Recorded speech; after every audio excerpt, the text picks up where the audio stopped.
Hello and welcome to this beginner's guide on progressions. Now in this video I want to go over the very simple basics of how the program works and how to use it, as well as giving you an idea of interface elements and how they work. Now for today we're going to be loading a copy of Progrsssions into AUM, and to do that we're going to create a MIDI channel and we're going to select Progrsssions from the audio unit MIDI processor menu. Now hopefully you noticed each instance that you load is now automatically named and color coded. So if I add a few instances of Progrsssions to this MIDI channel, you'll see that they all get given separate colors, so you don't have to actually name them. Now this is useful when syncing across instances, but we'll come to this in another tutorial. But for now we only need the one instance, so I'm going to remove the second two. So let's open up the first instance and maximize the screen, and let's discuss what we can see in front of us. So in the upper top left corner we have the chord wheel, and this can work in various modes and gives us an idea of what chords are playing and their relationship to the previous chord. But we'll discuss that a little bit more later. In the top right we have the chord palette. Now this is where you generate a set of chords which you can use within a song. In the bottom right of the interface we have an ARP stroke strumming editor, which allows you to create your own arpeggiator and strummer type patterns. And in the bottom left we have the play modes, block chords, ARP and strummer, and the ability to change styles and set various control parameters during playback. Now throughout this interface you'll see some buttons have a little chevron in the top left corner, and that generally means that they've got a long press function associated with them, and in this case long pressing the generate button simply generates a set of chords based on the current settings without having to open up the chord generator window. Now if I simply press the generate button, the chord generator window will open, and like most of the pop-up windows in Progrsssions, it can be dragged around to a new location. Now with this window open I want to draw your attention to the duplicates button, which is enabled by default, meaning that we can have duplicates generated within the chord palette. Now before we generate a set of chords we need to set the complexity level, because this governs really how complicated the chord structure is that we're going to generate. Now if I press the generate button now, or the randomize button should I say, we'll randomize a set of chords for the chord palette. Now we've got duplicates in this list, and we can avoid that by turning off duplicates and pressing randomize again, and you'll see they're all now unique. So just to clarify, long pressing the generate button is just the same as opening up this window and pressing the randomize button, and it would use the currently set parameters. So it's just a shortcut, and that kind of thing is throughout the interface. Now before I go any further I'd like to go through some of the theory behind Progrsssions. Now nearly all applications that integrate some kind of chord progressions have a hardwired set of predetermined progressions or patterns, similar to the MIDI chord packs which you can download and use.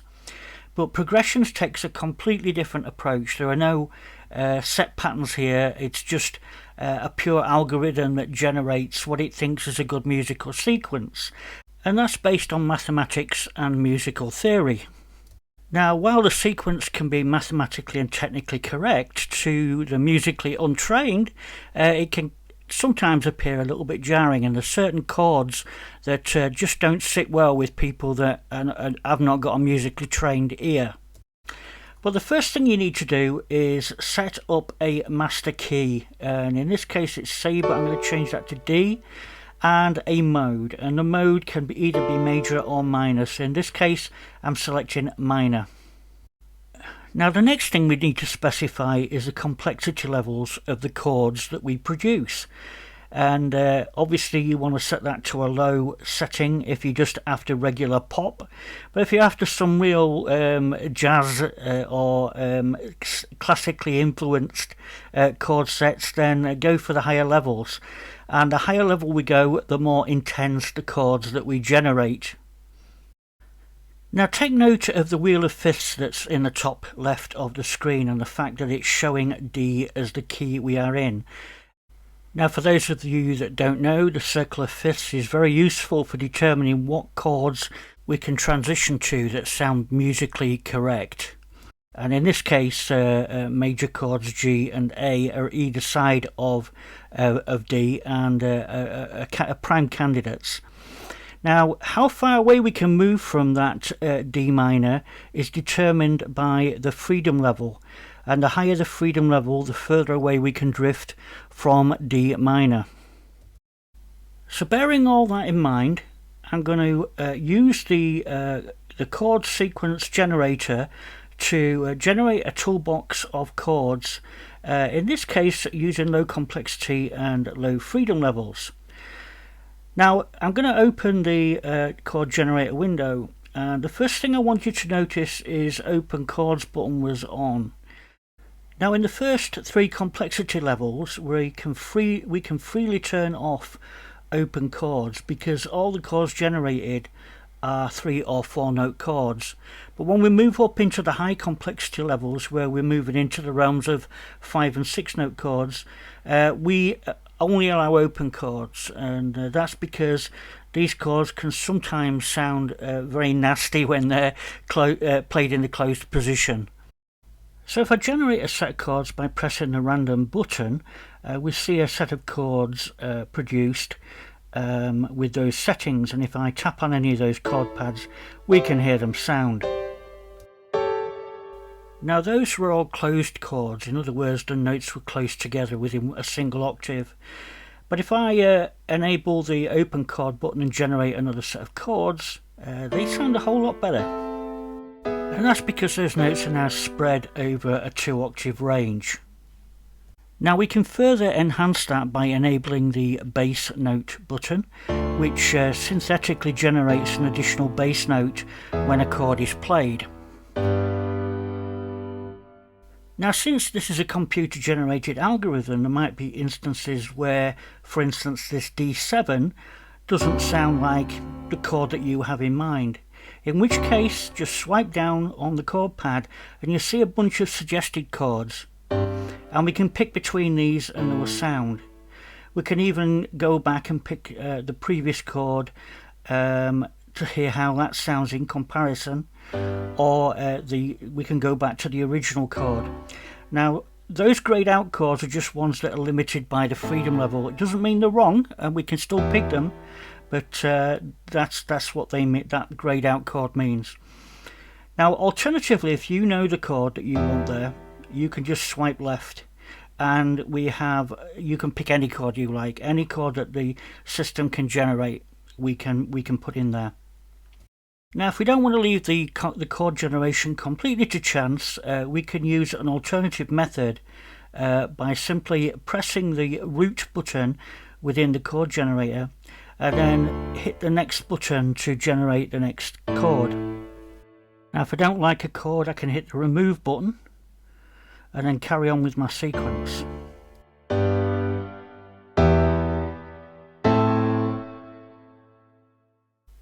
Now, as an alternative to dragging down on a chord pad, we can also use the replace button in this chord generator window to give you that same suggestive chord that we saw before. Long pressing, however, would replace with any chord of your choice. By the same token, the append button can be used to bring up the suggested chord menu, and then again, just like before, long pressing on that append button will give you complete freedom of choice. I think now's the time to mention the MIDI connections and routing and how that works, because we never explained when I started this video how the output was routed to an external instrument. In this case I've got a copy of pure piano loaded into an audio slot with a reverb added on the output. Now if we press the hamburger menu next to the Progrsssions instance, you'll see we've got 4 output ports here, and on output port 1 we are connected to the pure piano. Now we have 4 output ports, and different elements of progressions can be assigned to those different ports. If you look in settings under port assignment, you can see here that various things such as the bass, arpeggiator out, strumming out, and so on can all be routed to their own specific port. Now, as well as being able to control the output port, we can also control the output channel by pressing this button here. Now we've got control over the bass channel, and we've got control over the arp stroke strum channel, and this is mainly used during song playback, and song construction is something we're going to cover in another video. Now, another real benefit of Progrsssions is the way it applies open chord voicings. Now, voicing is something that is applied to a closed chord to turn it into an open chord. And if I play a few of these chords here in this chord palette, watch the top note and notice that the top note is pretty constant. It only moves up and down by 1 semitone. Now this is really important to keep chord progression sounding very nice and flowing. Now if we take this 11th chord for instance and swipe up on that chord pad, it will open the chord Voicings variations menu, and from here we can actually pick different voicings which we can apply to what would be the closed chord for A minor 11. Now generally this is a 6-note chord, but one of the notes has been left out on purpose to make it sound a little bit more pleasing to the ear. And you can see that by the grayed out E note on the piano roll. But we could quite easily hit the edit chord button and go in there and make changes, any changes we want. Now notice when we make a change that a little chevron appears in the top corner of that chord pad to tell us it's modified. And pressing the reset chord button will return us back to the original chord. So now we've learned how to generate a set of chords. We now need to look at play modes and the various ways we can play back that chord palette.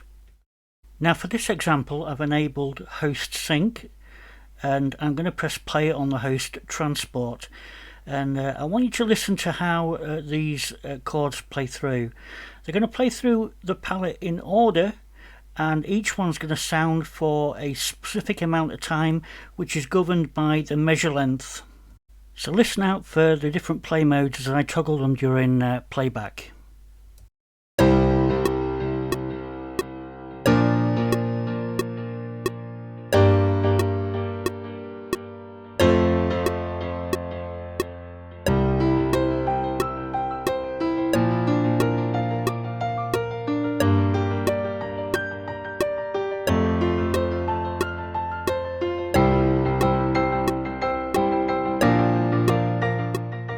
Now the great thing about this is that the mode actually switches at the end of each measure. Now this is great just for testing chords out. The chords in the chord palette are not a final song, but you can use a selection of these chords in song mode to create a song. Now I'm going to be making separate videos on both song mode and the pattern editor, which allows you to create your arpeggio and strumming patterns later on in the series. Now for this next example I'm going to disable the auto button in the top left next to the chord toolbox. Now that normally allows us to play through that toolbox in order, but as you can hear now, because auto is not enabled, when I tap on a new chord it cues that chord up and switches at the next measure. Now if I decrease the note gate knob in the bottom left, you'll hear that the note length will decrease, giving you a very staccato type sound.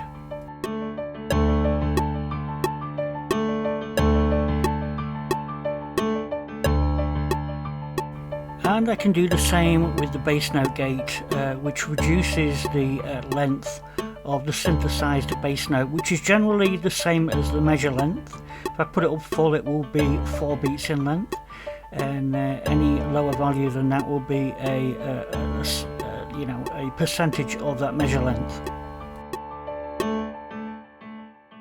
Now the beat divider is used to determine how many subdivisions a beat is broken down into for the ARP stroke strummer editor, and if we turn that down to 1, as you can hear now, it's playing a lot slower. So right now the arpeggiator is playing 1 note per beat.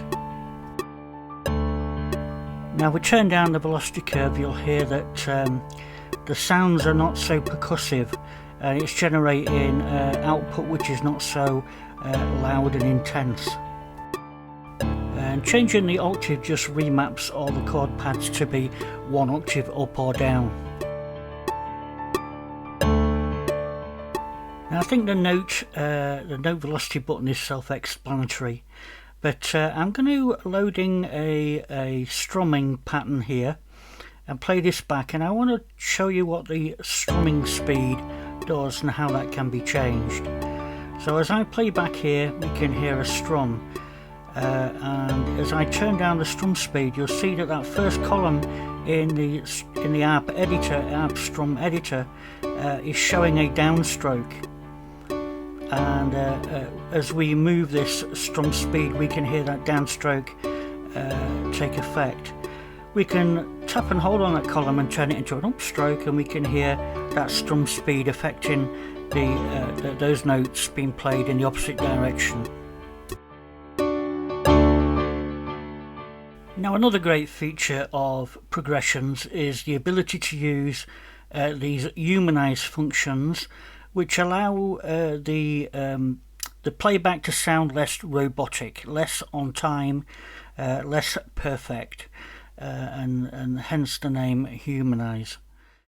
So take a listen to these block chords with no Humanize enabled.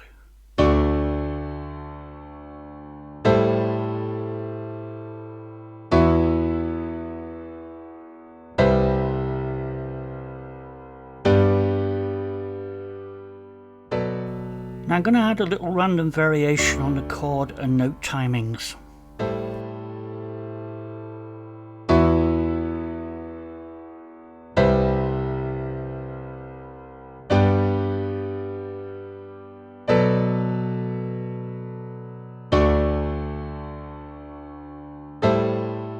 You should be able to hear now how the notes of the chord are slightly off time.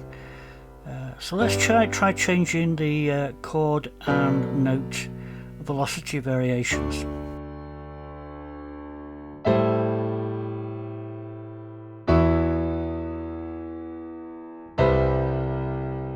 Now the bass variation is simply the contrast between other notes and the bass note. So if I turn that right down, the bass note will be quieter. If I turn it up, it will be louder. And it's the same with the top note. The top note is the note that rings out the ear, and we can adjust that to make it more pronounced. So I'm going to turn everything off, and we're going to go to an arpeggiator and try again.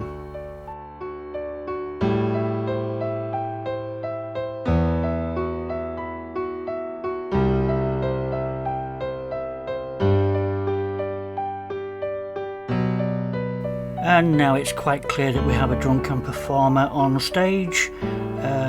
Because the ARP notes are a shorter duration, it becomes a little bit more prominent.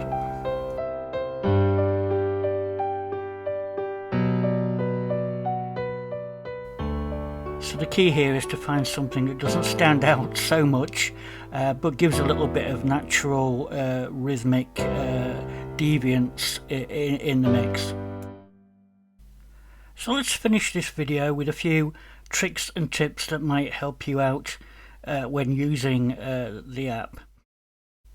Now if I was to play a few of these chords, you'll see that they are currently open chords, but suppose you want to convert one to a closed chord. Well, in that case, turning open chords off won't actually change the chord, but if we press the reset chord button, it will convert that selected chord to a closed chord. Now if we long press the reset chord button, it will change all chords to be closed chords, and vice versa. If we want to change them all back to open chords, we can select open chords and long press the reset chord button, and now they're all open chords. Now another neat trick is to long press the open chords button and we enter rootless voicing mode, where the actual bass note of a chord is dropped, and that's great when used in conjunction with the bass note being turned on, because we don't have two root notes being played at the same time. Now I want to point out the hold pedal button, which we can see to the bottom right of the chord wheel, and I'm going to enable this during playback, but I'm going to play back and I'm going to turn the note gate right down so that the note length is quite short, and I'm going to enable the hold pedal and listen to what happens.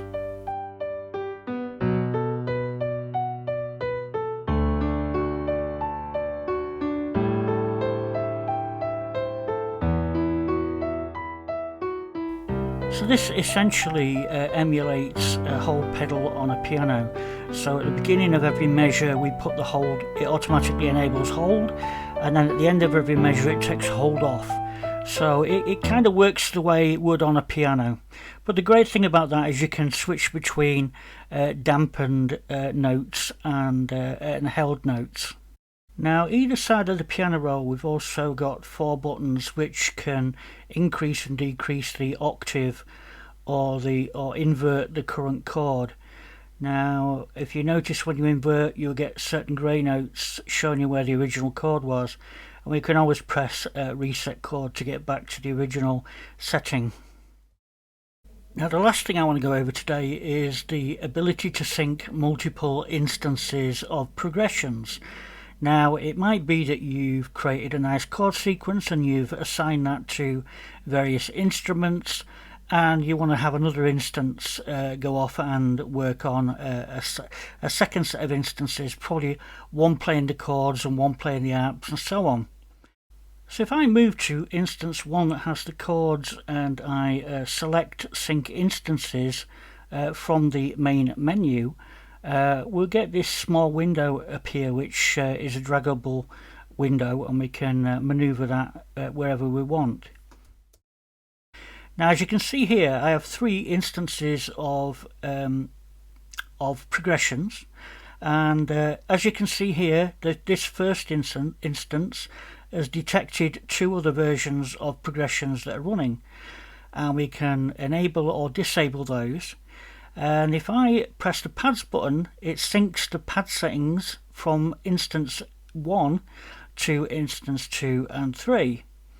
And we can even we can sync everything. We can sync the pads, we can sync the arps as well. So if I make a change to this arpeggiator in instance 1, I can press the arp and strum button, and we can see those changes reflected in the other instances. So I think this is something that would be very useful for anyone working on a large project. So that's just about it for this video. Don't forget to thumb up the video, subscribe to the channel, and I will see you next time. I think next video will probably be on the strum stroke arp editor.